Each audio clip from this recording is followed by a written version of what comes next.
With Midoriya dead, the great quirk one for all has to be passed on someone new.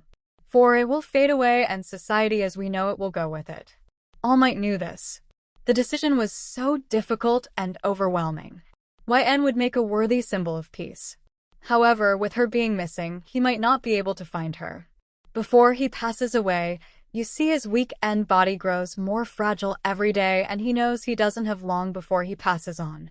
He thought of the other students in the class, and he quickly landed on one name, one student who showed so much progress and determination.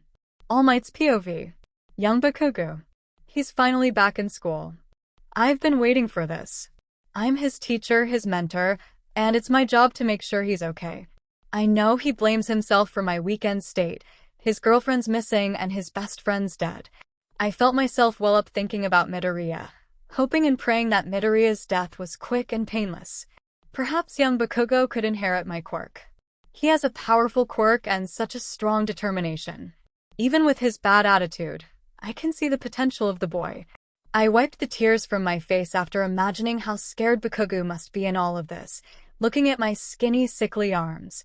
I don't have long left now, do I? I saw the spiky-haired young man leave his classroom. I called out to him and he quickly turned to face me.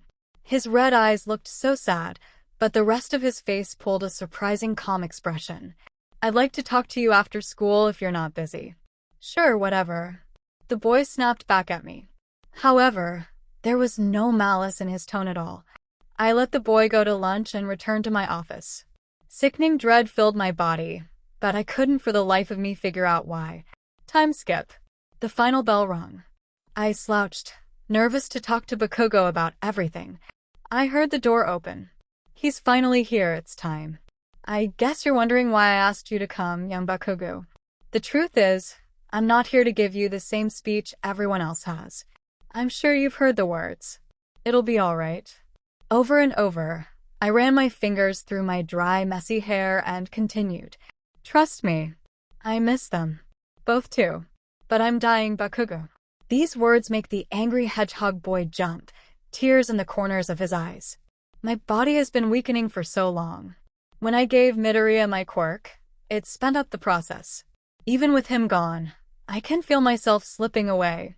I pulled the boy into a hug. But you, young Bakugo, can take my place. I pulled out a strand of my tangled golden locks and gave it to the boy. Eat this, that's all it takes. The boy almost chuckled, swallowing the strand of hair without a second thought. Yes, you should be able to inherit my full work a lot more quickly than Midoriya did. Your body is already trained, however. Promise me you won't push yourself too. A sharp pain tore into my chest. I looked down to see a kitchen knife had been jammed deep into my chest. Blood quickly began pouring out of me. I could taste the iron in my mouth. I'm sorry, All Might, Bakugo sobbed. I had to do it to protect. One of the villains must have made him do this. It's not his fault.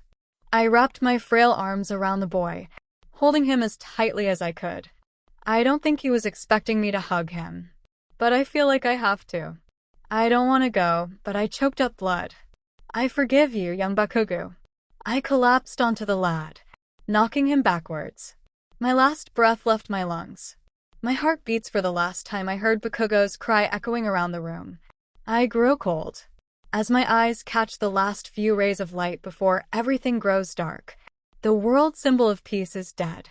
Thanks for watching my video. Make sure to like, subscribe, and turn on the notification bell so you won't miss anything I post.